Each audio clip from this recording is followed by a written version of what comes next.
This was quite an interesting one. Let's get into why.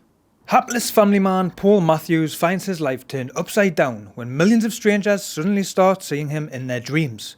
When his nighttime appearances take a nightmarish turn, Paul is forced to navigate his newfound stardom. Man, what a surprise this movie was. We of course have Nicolas Cage here playing Paul Matthews, a very normal man living a very normal family life. With the most exciting thing that this guy has going on is the fact that he's a tenure professor. That is, until he becomes the centre of everybody's dream scenario. You know, Nick Cage can get a lot of jip for his rather eccentric acting in a lot of his roles, but he is absolutely amazing here in this film with some real acting from himself. With such an instant skyrocket to fame, from nobody knowing who you are, caring who you are, to everybody wanting a piece of you. Quite literally at times. With Nicolas Cage really portraying the vulnerability of Paul when things become to get just a little bit, not a little bit, a lot out of hand. Early on here for Paul, things are going really well and fantastic. Everybody wants a little bit of Paul. Whether he's having interviews on the news or big hip companies want to try and snab him his personality for Sprite adverts, with quite a clever idea by the way. Alongside him through this crazy journey is his wife Janet, played by Julianne Nicholson, who is quite concerned with jumping into all this with such enthusiasm from Paul.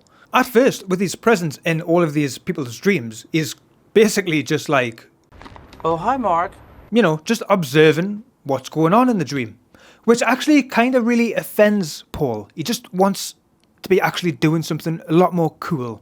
Which leads us to a part where I genuinely have not laughed as loud as this in a cinema for a really long time. It was just so unexpected and it absolutely killed me. Basically, Molly, the assistant of this big hip company that wants him for them interesting Sprite adverts, has a rather interesting dream of Paul where he's not actually just standing around. And well, she invites him back to his apartment for a very awkward but hilarious meeting.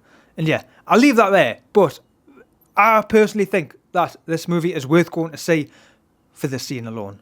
From this very moment though, however, things became a little bit darker step by step. And dreams becoming darker, and well, Paul's not having so much fun anymore with all this fame. Paul's life, unfortunately, slowly falling apart, and you know, it kind of get the feels going just a little bit. Which is another point I feel that the film has actually done very well. After seeing the trailer, I was very confused, although intrigued, on the tone that this film was trying to go for. After seeing the film though, it's very much a dark comedy. My favourite. With a few really scary, intense moments. And making the quite extreme violence really quite shocking. Because literally 2 minutes after I've just been laughing me ass off, this happens. And I think the film has quite an interesting message here of the dangers of becoming famous. Because a lot of youngsters nowadays do seem to seek becoming viral. Did I really just say the word youngsters? I really am becoming Albert. During the war, we pursued a German battleship. Really, the one down point for me of this film is the ending. It just has one of them usual A24 endings. Now, I enjoy watching explained videos for movies just like this, so maybe I'll find a new appreciation for it down the road.